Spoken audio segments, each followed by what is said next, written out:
Originally from Diboll, grew up there. Graduated from there in 1983. Played basketball and baseball at Stephen F. Austin. Played professional softball for 3 years, and then got back into, or came back, finished up my student teaching, and got into coaching. And as luck would have it, that was Finance's first year in Diboll. So we arrived at the same time, started our career there early 90s, or my career with him. Obviously, he already had one established, but so that was my first experience with coaching, was with him. And then I left there, went with him to Angleton, Texas, and took I was a finalist for the AD job at Diboll, and didn't get it. So I went with him as his offensive coordinator the first year. And then the next year I moved to the side of the ball I was really more comfortable with and liked the most. And I took over the DC position there with him. So that's basically our history together. It's been a lot of years.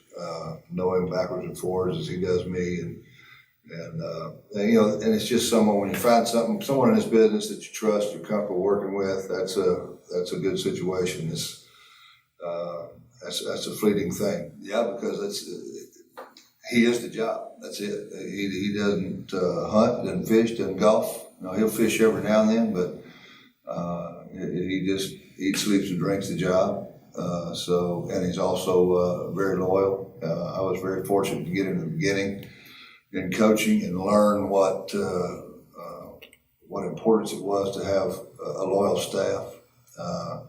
There are a lot of talented coaches out there, obviously, but if you put a staff of talent together that aren't loyal to one another, then you're going to have problems. It's dysfunctional. What he has always been able to do is find a staff of people.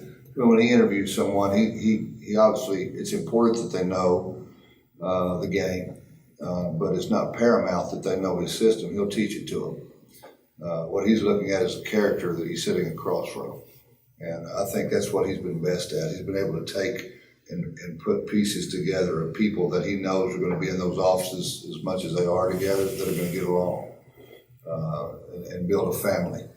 And the ones that can't get with it, they get the message real quick. They need to move on, and it's not personal; it's business. And they may be successful somewhere else, but he always, if not in the very beginning, within a year or so, it molds itself into a family.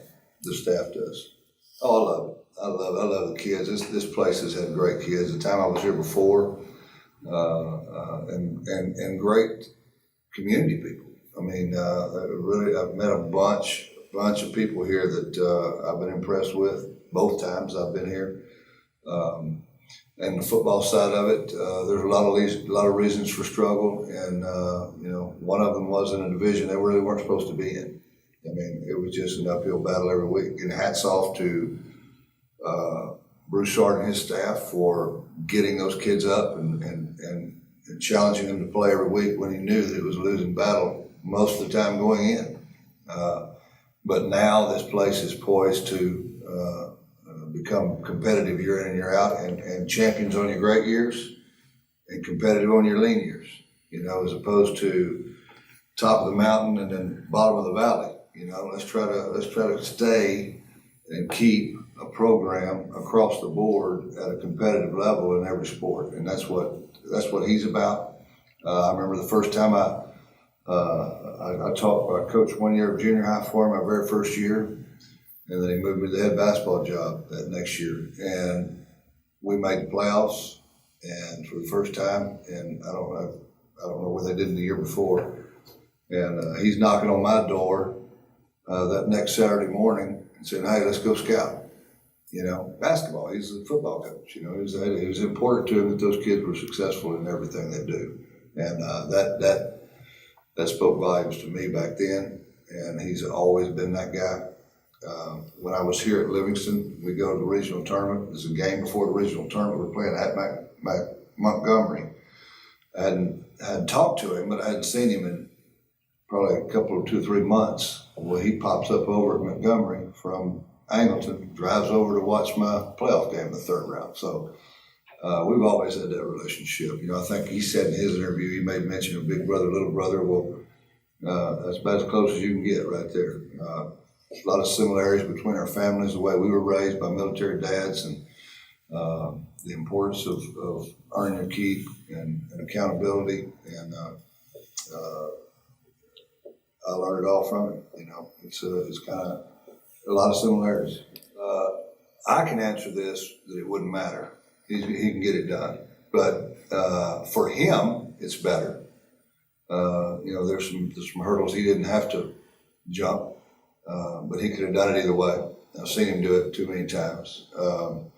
But yeah, building the staff is his greatest stress over the last month.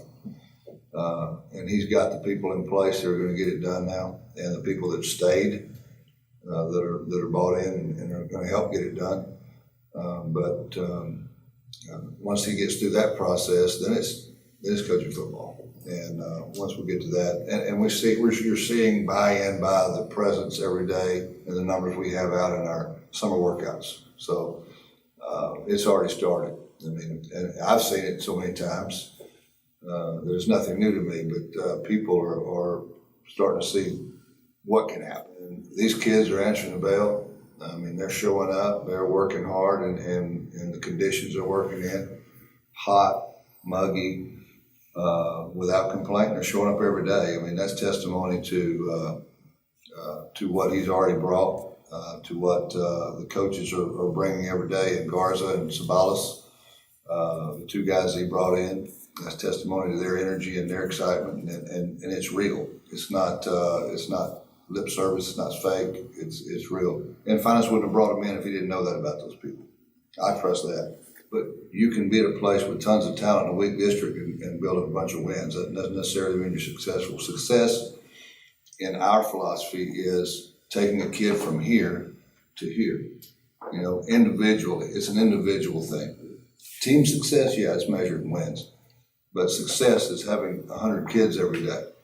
You know, that's success already. Taking a kid from his freshman year to his senior year, from a newborn colt to a thoroughbred in 4 years, that's success on an individual level. And that's what you got to have. You got to have, every kid has a different button to push. There's no one size fits all. Motivation is different for every kid. And I think that's the way we're going to measure success. And the team stuff, that'll come.